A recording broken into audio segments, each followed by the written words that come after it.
말씀을 보도록 하겠습니다.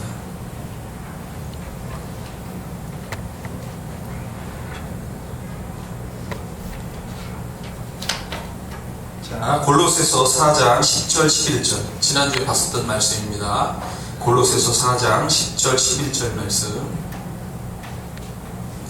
같이 읽겠습니다. 나와 함께 갇힌 아리스다고와 바나바의 생질 마가와 이 마가에 대하여 너희가 명을 받았음에 그가 이르거든 영접하라. 유스도라 하는 예수도 너희에게 문안하느니라. 그들은 할례파이나 이들만은 하나님의 나라를 위하여 함께 역사하는 자들이니 이런 사람들이 나의 위로가 되었느니라. 아멘. 자, 오늘 바나바의 생질 마가처럼 섬기자, 이렇게 제목으로 말씀을 드리도록 하겠습니다. 자, 한 명씩 중요한 사람들의 인물들을 살펴볼 수 있다는 것이 또 좋은 일인데요. 자, 오늘 바나바의 생질 마가에 대해서 말씀을 드리려는 겁니다. 마가는 우리가 마가 요한으로 이렇게 부르게 됩니다. 신약 성경 중에서 최초로 쓰여진 것이 이제 복음서인데, 복음서 중에서도 제일 먼저 쓰여진 것이 마가복음입니다. 이 마가복음의 저자로서 이 유명한 사람이 지금 우리가 보는 마가 요한입니다. 마가의 그 유대식 이름이 요한입니다. 유대인들의 입장에서 부르는 이름은 요한으로 불렸던 거죠. 요한의 뜻은 여호와의 사랑하는 자다라는 예쁜 뜻을 갖고 있고요.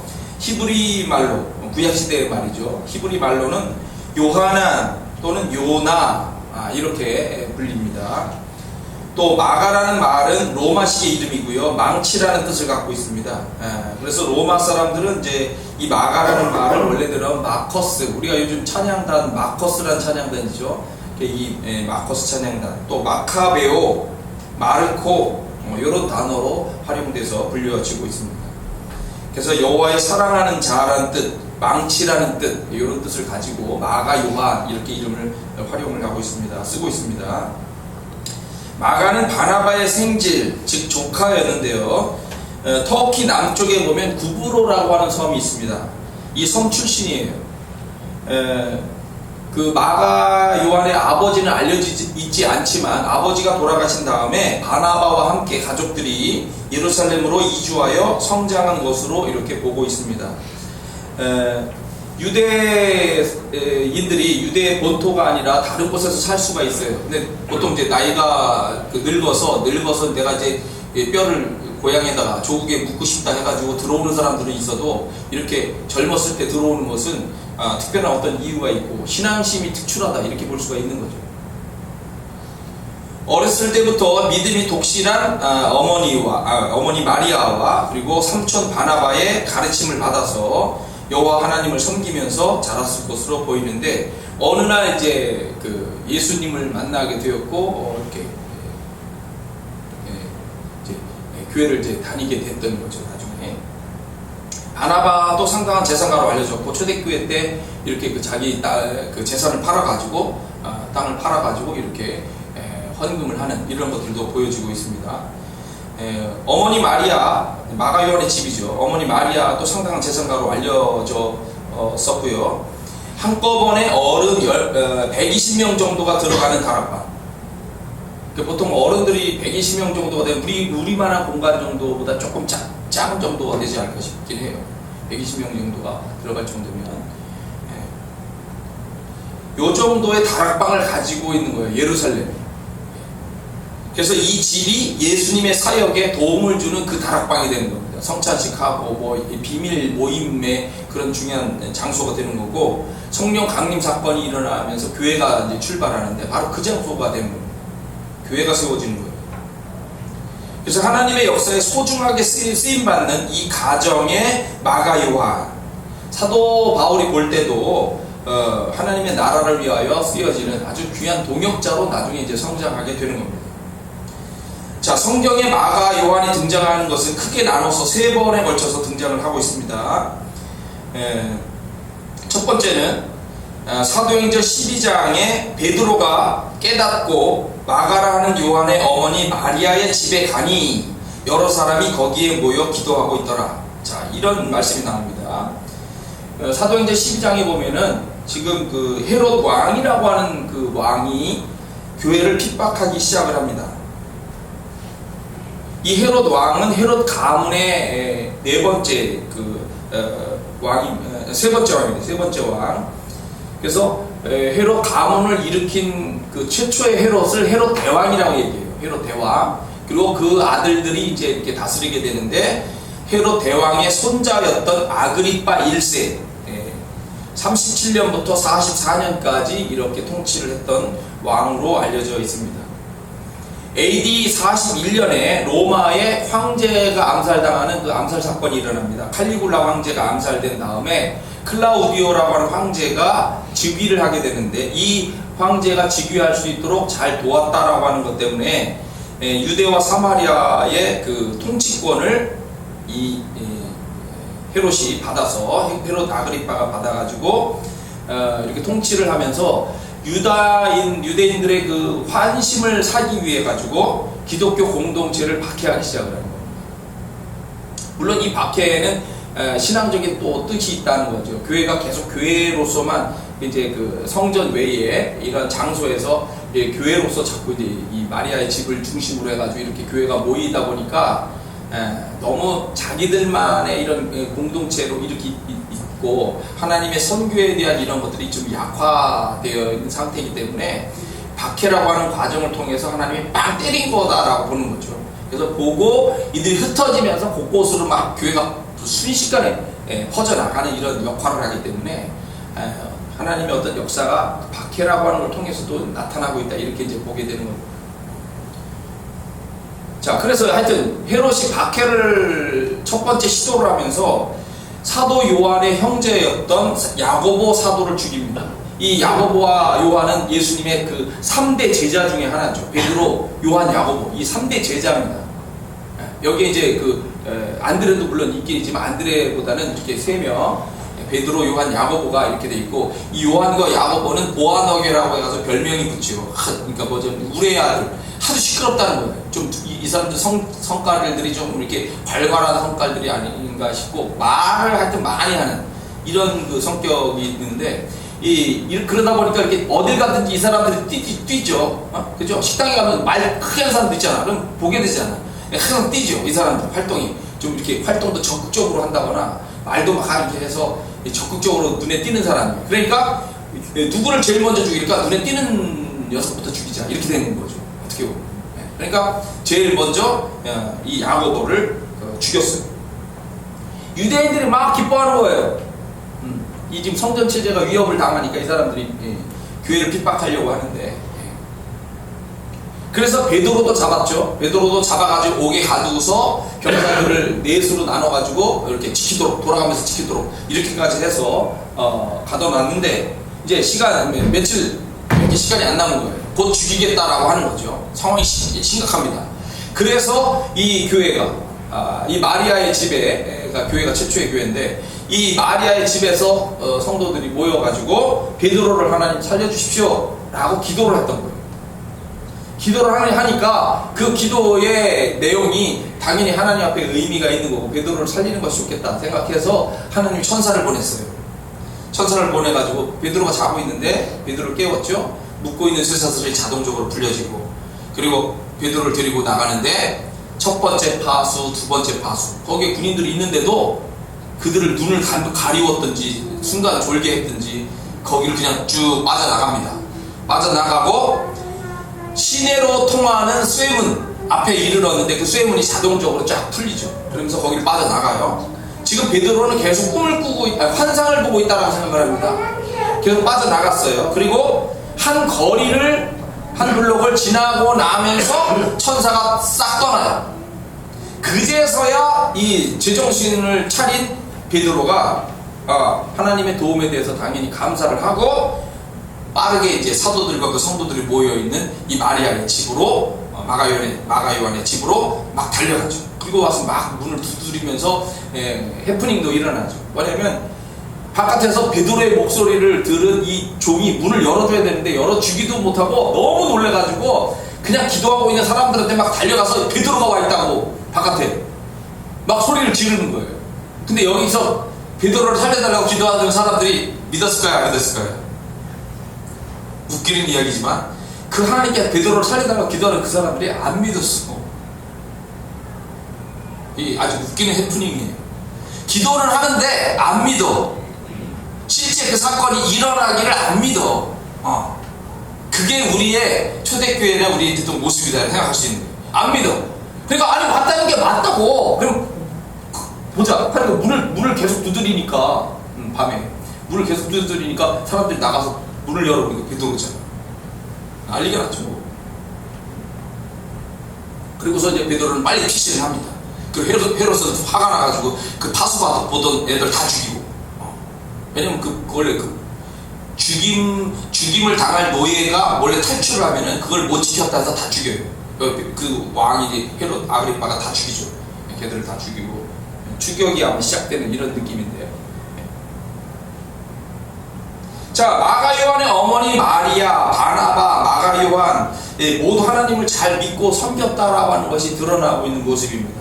자기들의 재산을 팔아서 섬기기도 하고 자기 가정에 많은 사람들이 들락거리는 걸 인정을 하는 거고 다락방을 내놓고 이게 주님의 역사를 위해서 쓰도록 제공을 하는 거고 예수님의 사역과 초대교회의 활동에 결정적인 역할을 한 가정입니다. 이 가정. 마가 요한은 이런 모습에서 드러나고 있는 거예요. 그렇기 때문에 오늘 우리가 마가 요한을 첫 번째 딱 생각할 때 우리의 삶이 하나님의 역사에 어떻게 쓰여지고 있는가를 생각을 해볼 필요가 있는 거예요. 물론 집만이 아니고 우리가 가지고 있는 지식이 있습니다. 지식, 재능, 능력, 소유물, 내 자신의 어떤 것 이것들이 나 혼자만의 것이 아니고 하나님과 연관되어질 때 그 의미와 영향력이 달라지고 커지는 거예요. 그러니까 기도를 그렇게 할 필요가 있는 거죠. 하나님 내가 가지고 있는 열심히 공부해서 그 공부를 해서 남을 위해서 써야 돼. 하나님을 위해서 다른 이웃을 위해서 뭔가 좋은 일에 쓸 수 있도록 해달라고. 교회 안이라고 하는 요 틀 안에서만 이런 게 아니고 바깥을 향해서 내 모든 이런 것들이 활용되어지고 쓰여질 때 더 아름답게 보여지게 되는 거잖아요. 그러니까 이 마가 요한의 가정의 이런 모습들을 보면서 우리는 반드시 생각을 하셔야 돼요. 자, 진첸도르프라고 하는 사람이 있습니다. 진첸도르프. 독일 경건주의 운동을 일으킨 종교 사회 개혁자로 알려진 사람입니다. 이 진첸도르프는 우리 감리교회 창시자인 존 웨슬리도 만나게 되는 그 모라비안 교도 그 동방교회 소속입니다. 그러니까 서로마, 동로마가 있을 때 이 동로마에 관련된 교회들, 동방교회라고 해요. 동방교회와 관련된 곳에서 나온 교회입니다. 이 모라비안 교회를 창설한 사람이에요. 진첸도르프. 자, 이 사람은 귀족의 아들로 백작 벼슬을 가진 사람이었습니다. 그러니까 그 정도의 귀족의 아들이었으니까 재산도 많았고 지위도 있었던 거죠. 그런데 이거를 전부 세계의 복음 전파를 위해서 썼던 사람입니다. 그 당시에 구교도하고 신교도 사이에 큰 충돌이 있었고 구교도들의 그 압력을 받은 불쌍한 신교도들이 이제 피난을 막 오게 되는데 이 피난민들을 이 진첸도르프가 영접을 해서 자기의 그 소유지를 주어서 농사도 짓고 집도 지어서 살 수 있도록 이렇게 피난처를 제공을 해줬고요. 그들을 위해서 예배당까지 지어줬습니다.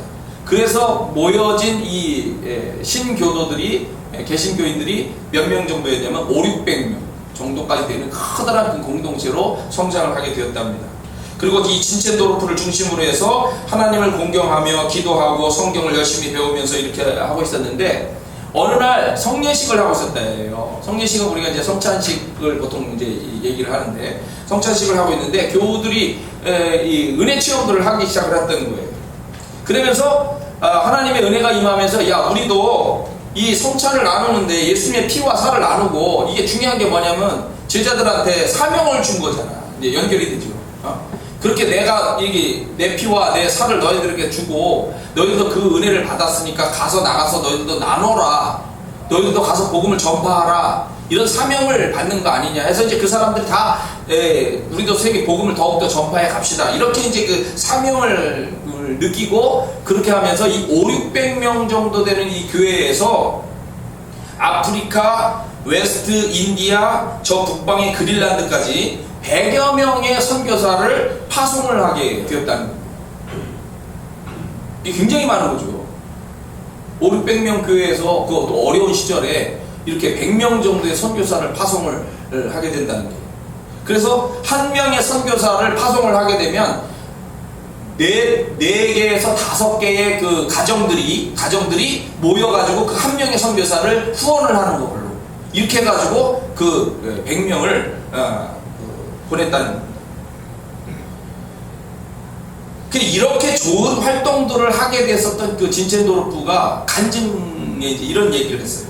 내가 왜 그런 일을 이제 하게 됐느냐 하는 배경을 보게 되면은 어렸을 때 할머니로부터 독일 경건주의의 감화를 받게 되었다는 거예요.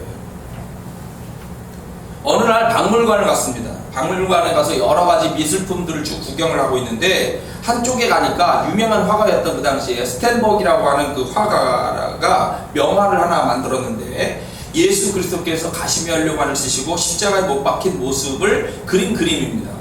우연히 보게 돼서 이제 가보니까 이제 십자가에 못 박히신 예수님의 모습을 그린 건데 죄인들을 구속하기 위해서 이렇게 고난을 받으신다라고 하는 그것이 이제 새롭게 자기에게 느껴지는 거예요.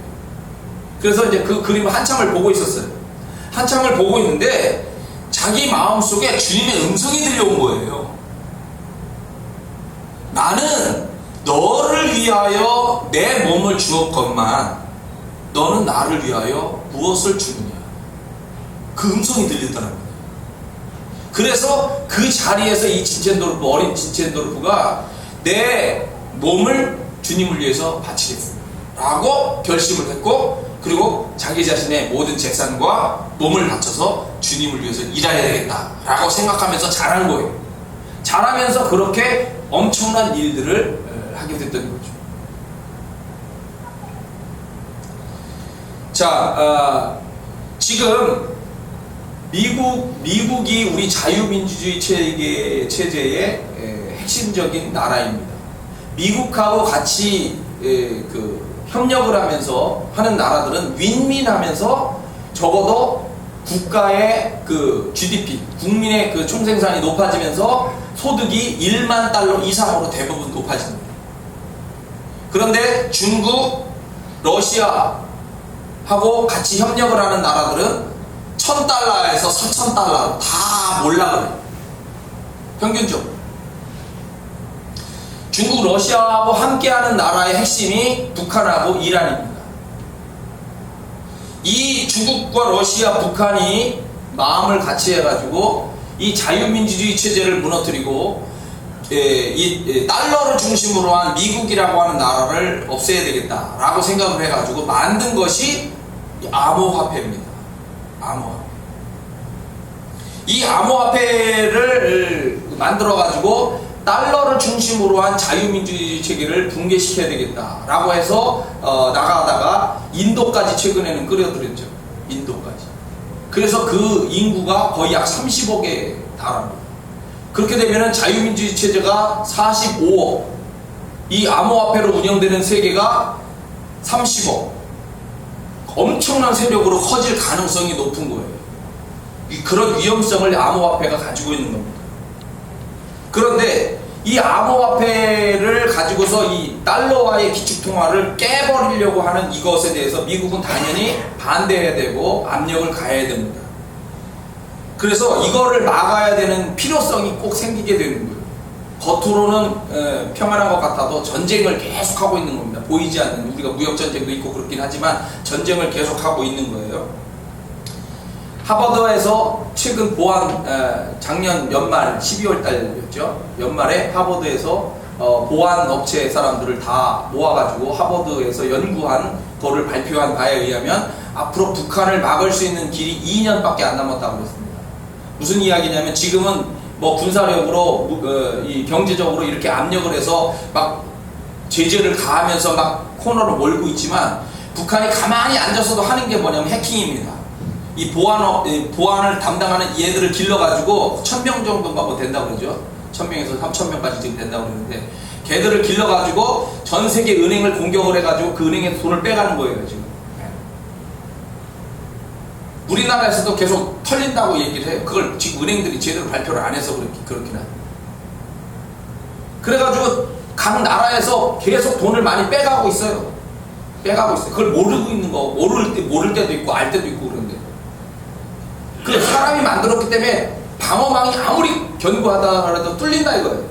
그 뚫고 들어와가지고 그 돈을 다시 달러로 바꾸게 되면 이게 발각이 되는 겁니다. 그 과정에서 걸리게 되는, 달러를 바꾸니까 달러를 돈을 딴 돈으로 바꾸게 되면 걸리는데, 요거를 암호체계, 블록체인이죠. 암호화폐로 바꿔가지고 이렇게 갖고 가게 되면 어디로 사해가는지, 이 암호화폐는 비밀을 뚫기가 어렵기 때문에 어디로 사라지는지 모른다는 거예요. 그래서 지금 현재는 무역제재나 다양한 제재를 통해서 북한이라고 하는 것에 그런 그 ICBM을 만들고 핵무기를 만드는데 엄청난 돈이 들어가는데, 그 돈을 유지하고 체제를 유지하기 위한 돈이 점점 이렇게 압력을 가할 수가 있지만, 걔들이 빼돌려가지고 암호화폐를 바꿔가지고 이렇게 되면은 그거를 막을 수가 없다는 거예요. 그렇기 때문에 앞으로 막을 수 있는 기간이 2년밖에 안 남았기 때문에 이것에 대해서 빨리 끝장을 봐야 된다라고 하는 이야기가 나온 겁니다. 그러니까 전쟁은 필수적으로 일어날 가능성이 높은 거예요. 여러분, 우리 2월달, 3월달 요때 딱 지금 전쟁이 일루미나티 얘기를 했었죠. 그런 예고가 있고, 지금 미국의 전략자산들 다 들어왔다고 얘기했습니다. 미국이 전 세계에서 전쟁을 그동안에도 많이 해왔어요. 전쟁을 할 때마다 꼭 뜨는 정찰기까지 우리나라에 여러 대를 동원해가지고 22대까지 들어왔어요. 22대. 특수정찰기 22대까지 다 동원해가지고 와있고, 그리고 항공모함, 비행기, 탱크, 장갑차까지 다 들어와 있어요. 지금. 거기다가, 최근에 중동에서 지금, 중동에 이란에서 이란 사람이고, 이란에서 사단장 거쳐가지고 중요한 정보부 그 사람으로서 활동을 하고 있는 이 사람이 반이스라엘 반미하면서 그 이라크로 넘어가가지고 이라크의 친이란 세력들을 모아가지고 어떻게 미군 부대하고 대사관과 그리고 이스라엘 공격할 것인가를 지휘하고 있는 사람이에요.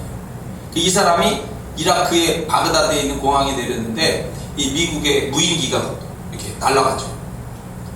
무인기가 우리나라의 군산에도 그 무인기가 12대가 들어와 있어요. 이미 들어와 있는데, 그거 말고 최신형으로 되어 있는 리퍼라고 하는 MQ-9 리퍼라고 하는 최신 비행기 무인기가 우리나라 군산에 최근에 4대가 도착을 했어요.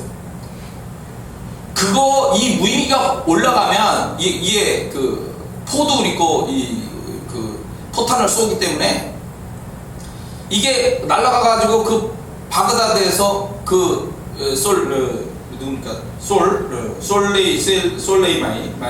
솔레이마니를 죽였어요. 언제든지 김정은이가 이동하거나 이럴 때 저격 가능하다라고 하는 거를 이게 보여주고 있는 거예요. 이것도 거다란 핵무기도, 핵 잠수함도, 또 항공모함도, 전투기도 이 폭격기도 다 소중하지만, 그냥 자그마한 비행기 하나 쭉 떠가지고, 물론 비행기 자체는 큽니다. 그렇지만 이게 하나 딱 떠가지고 무인기가 4군데서 우리나라 서쪽에서 2대, 예를 들어서 동쪽에서 2대 딱 떠가지고 양쪽에 딱 코너 딱 맞고서 떠 있으면 그냥 언제든지 저격 가능하다는 거예요. 보여주는 거거든요. 이게.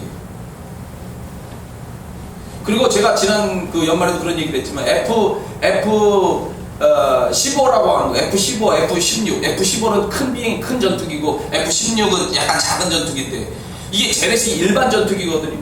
근데 이런 전투기가 동원돼서 이렇게 오면은 이스라엘 주변 지역에 그 중국하고 러시아의 그 방공망 미사일들이 다 거기 배치돼가지고 이게 막 다 날아갈 수가 있거든요. 근데 스텔스기를 동원하지 않아도 언제든지 전쟁에 이길 수가 있다는 거예요. 뭐냐면 이 전자기파를 쏘는 그런 그 비행기가 있어요. F-18도 있고 그냥 F-16을 그 앞에를 개조해가지고 이렇게 쏘는, 이 전자기파를 딱 쏘면 그냥 그 레이더들이 다 무용지물이 돼버리는 거예요. 그래서 이스라엘 전투기가 가서 다 폭격을 하고, 그 다음에 이번에는 미국 전투기들이 시리아 쪽에는 또 가서 다 때려부시고 왔어요. 북한이 중국제, 러시아제 방공포대를 갖다 놓고서 예를 들어서 자기들 물론 옛날부터 사용하는 것도 있지만 그런 게 있어도 기존에 있는 스텔스기까지 동원하지 않아도 기존에 있는 전투기만으로도 언제든지 북한을 때려잡을 수 있다라고 하는 거를 이 중동의 사건들을 통해서 그냥 그대로 보여주고 있다는 거예요.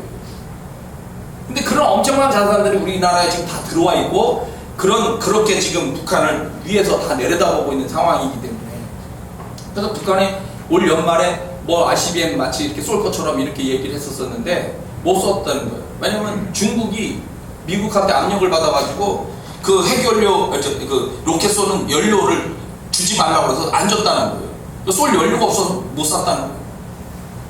그리고 김정은이 지금 한 달 이상 지금 두문불출입니다. 겉으로는 드러나지만 동영상도 없고 내가 나오는 것도 없고 지금 한 달 동안 지금 두문불출이에요.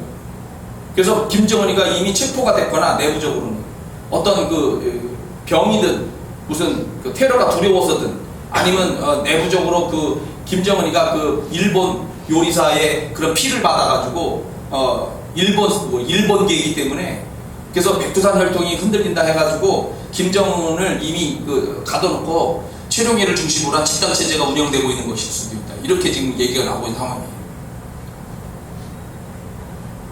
근데 여하튼 이게 무슨 얘기를 하려고 하냐면 이러한 것들이 나쁜 영향력을 주는 거예요. 하나님을 위하여 아름답게 쓰여지는 사람들이 있는가 하면 많은 사람들을 괴롭히고 공격하고 이렇게 자기들의 이익만을 위해서 이렇게 흘러가는 것은 제재를 해야 되고, 전쟁이 일어날 수밖에 없는 거로 가는 거죠. 최근에 일본이 침몰하는 이야기가 일본 사회 안에서도 그리고 전 세계적으로도 계속 나오고 있습니다. 최근에 일본이 지진이 계속해서 일어났었는데요. 그런 지진들 속에서 일본 사람들이 느끼는 충격파가 큰 거죠. 근데 제가 개인적으로 생각하는 것 중에 하나는 일본이 역사적인 반성이 없기 때문에고, 그리고 후쿠시마 지금 그 원전 사건 처리를 제대로 하지 않아요. 그리고서 최근에도 엄청난 그 나쁜 물질이 들어있는 거를 바닷속으로 집어넣으면서 뭐라고 그랬냐면, 우리나라 문 대통령한테 아베가 한국에서 내놓는 그 원전 찌꺼기들보다 100분의 1밖에 안 된다고. 그 수치가 완전 거짓말 시키는 거예요. 그게 지금 농도가 어마어마한 것들을 지금 이렇게 바닷속으로 그냥 집어넣는 바람에 그게 나쁜 태평양을 다 죽이고 있는 거거든요. 그리고 가까이 있는 우리나라까지 다 영향으로 오는 거기 때문에. 그래서 일본이 바닷속으로 침몰을 하지 않고서는 그 후쿠시마 문제를 해결할 수가 없다, 이렇게 생각이 들어요. 그래서 왜 일본이 바닷속으로 침몰하게 되느냐, 그 원전 문제를 해결하지 않고 계속 지구를 오염시키고 있기 때문에 그 방법은 그냥 바닷속으로 집어넣어가지고 바다 밑으로 그냥 가라앉아 버리는 것이 딱 해결하는데 딱 맞겠구나, 저는 그런 생각이 들더라는 거죠. 시간이 오늘 좀 많이 가서 하나만 더 그냥 말씀드리고 마쳐야 될 것 같긴 한데요. 자, 바나바와 사울이 하여튼 좋은 헌신을 하는 것으로 나아가는 거로 말씀을 이해를 하시면 될 것 같아요. 자, 바나바와 사울이 구조하는 일을 마치고 마가라 하는 요한을 데리고 예루살렘으로 돌아오니라. 바울과 및 동행하는 사람들이 바보에서 배 타고 밤빌리아에 있는 버가에 이르니 요한은 그들에게서 떠나 예루살렘으로 돌아갔고. 두 번째 등장하는 이야기입니다. 이게 무슨 얘기냐면 사도행전 12장 13장에서 레바논에 지금 그 안디옥이라고 하는 그 교회에서 이 바나바와 사울이 그 목회를 하고 있었어요. 그 교회에서 많은 이방인들을 전도하고 교회가 크게 부흥을 했죠. 그 교회가 헌금을 모아가지고 이쪽 예루살렘 교회에 도와줬어요. 왜냐면 예루살렘 교회가 기근이 일어나가지고 어려움이 있었기 때문에. 그래서 도와주러 가서 그 헌금을 전달하고 돌아올 때 바나바의 조카인 마가 요한을 데리고 안디옥 교회로 올라왔던 거예요. 근데 그 이후에 성령께서 이 바나바와 사울을 전도를 보내라 그래가지고 둘을 따로 세워가지고 기도하고 안수하고 전도하라고 보낼 때 마가 요한이 같이 따라갔던 거죠. 그래서 터키의 남쪽에 있는 구브로 섬을 지나서 그 터키의 중앙 쪽에 밤빌리아 버거라고 하는 곳에 갔는데 거기에서 이제 위기가 일어났던 거죠. 어떤 위기가 일어났냐면 여기에서 선교가 어떻게 일어났는지 그 행적이 드러나지 않고 있고 마가 요한이 예루살렘으로 그냥 휙 돌아가 버렸어요. 그 왜 갑자기 마가 요한이 돌아갔느냐, 어떤 갈등들이 있었다라고 이제 추정을 하게 되는데, 그 버거라고 하는 장소가 저지대 습지 지역입니다. 여러 가지 풍토병이 있었던 것으로 그 당시 알려져 있었던 곳인데, 여기로 가게 되면서 몸이 약했던 사도 바울이 이 질병으로 인해서 고생을 하거나 그 일행 중에 뭐 바나바든지 마가 요한이든지 자기들도 그 풍토병으로 인해서 고통을 당하는 그런 경우도 생겼을 수가 있고, 그래서 비시디 안디옥이라고 하는 곳으로 이제 이렇게 올라가게 되는데, 거기가 고지대입니다. 고지대고 그 당시에 강도하고 도둑들이 많은 곳으로 위험이 있다라고 알려진 곳입니다. 그래서 지금 풍토병으로 이 문제를 처리하지 못한 상태가 됐을 수도 있고, 또 새로운 곳으로 가려고 하는데 거기에는 고지대라서 지금 강도와 도둑의 위험이 있다 보니까 다른 곳으로 갑시다. 건강을 다시 회복하고 다시 옵시다. 뭐 이런 이야기들이 돌았을 수가 있는 거죠. 그래서 이것으로 인해서 의견 충돌이 생겨질 수가 있고, 또 지도권이라고 하는 관점으로 보면은 이 구브로라고 하는 섬으로 갔을 때부터 원래는 바나바가 안디옥에 먼저 주인처럼은 아니지만, 주인이라는 개념은 아니지만 먼저 사역을 했기 때문에 바나바가 주예요. 리더십에서 바나바가 우선인데, 그 이후에 사울이 같이 와서 같이 했고, 항상 바나바가 중심돼서 이동을 하고 있는 건데, 구브로라고 하는 섬에서 선교를 하면서 그 사도 바울이 지도권에서 앞장서 가게 됩니다. 하나님의 역사가 이 사도 바울을 통해서 더 강하게 일어나는 거예요. 그러니까 사도 바울이 앞장서서 이렇게 리드하는 과정으로 나아가게 될 때 이 젊은 마가 요한이 이것에 대해서 반발을 일으켰을 수도 있는 거죠. 여하튼 여러 가지 요인이 있는 겁니다. 그래서 마가 요한이 되돌아가 버렸어요. 어찌어찌해서 1차 선교여행을 잘 마치고 마무리를 하고 됐죠. 해서 이렇게 해서 돌아온 바나바와 사울이 두 번째 선교여행을 떠나게 될 때, 바나바는 마가 요한을 다시 데리고 갑시다. 사울은 절대 안 됩니다. 이 문제 가지고 바나바와 사울이 대판 싸워서 서로 각자 바나바는 마가 요한을 데리고 선교여행 떠나고, 사울은 이제 신라를 데리고서 이렇게 새롭게 선교여행을 떠나게 되는 거예요. 어려운 일이 있을 때 무조건 하나님의 역사를 믿고 열심히 하고서 무조건 가는 것이 선교다. 물론 그것도 맞을 때가 있어요. 그래서 많이 죽죠. 죄송합니다. 선교에 좋은 성과도 일어났지만 많은 선교사들이 그렇게 가서 죽고 어려움 당하고 포기하고 돌아오고 이런 경우도 있어요. 100 중에 10% 미만의 선교 좋은 결과가 나오는 거예요. 나머지는 죽거나 포기하거나 막 이런 경우들도 많이 있기 때문에. 그러니까 어려운 일이 생겼을 때 마가 요한처럼 어떻게 내가 해야 될까? 여하튼 우리가 선교라고 하는 관점으로 생각하면 이거를 지혜롭게 판단을 해야 되는 거죠. 무조건 밀어붙이는 것만이 좋은 선교다. 가서 죽는 것도 하나님의 은혜다. 그것만 생각해서 꼭 선교. 옛날에는 그게 좋다고만 무조건 생각할 수도 있었어요. 근데 지금은 그렇게 생각하기는 조금 그렇습니다. 지혜롭게 판단해야 돼요. 지나치게 그렇다고 두려움을 가지고 압박감을 느끼고 겁장이가 되어서는 안 되는 거죠. 물론 그 중간 사이가 종이 한 장이죠. 어떻게 보면 이렇게 할 것이냐 저렇게 할 것이냐 이 사이에서 항상 갈등할 수 있는데, 지혜로운 어떤 판단을 또 기도하면서 하나님의 뜻을 묻고 이렇게 해야 될 거라고 생각이 들어요. 이용주 선교사라는 사람이 있습니다. 마도로스는 원래 이제 마트로스라고 하는 네덜란드 언어를 일본 사람들이 마도로스라고 읽으면서 우리에게 마도로스라고 알려졌는데, 국제 항로를 다니는 배의 선원을 가리켜서 마도로스라고 얘기를 합니다. 1등 항해서였던 이 이용주라고 하는 분이 주님의 부르심에 순종을 해가지고 자기가 이제 선교사로 바뀐 거예요. 삶이. 그래서 아프리카에 가가지고 여러 지역을 돌아다니면서 우물을 파주는 역할을 했었답니다. 그래서 힘든 재난 지역에 가가지고 그 NGO 어떤 기관에 소속되지 않고 그래서 국제 NGO 활동으로서 이렇게 가서 순수한 봉사로서 우물 파주는 역할을 하는데, 우물 파는 일이 굉장히 힘들대요. 그래서 한번 우물 팔 때마다 체중이 6kg씩 빠진답니다. 그런데도 그거를 가서 열심히 우물을 파줬는데, 그 당시에 어느 곳을 갔는데 가뭄이 너무 심해가지고 땅이 굳을 대로 굳었고 사람들은 정말 목마름 때문에 힘들어하는 아주 어려운 지역이었대요.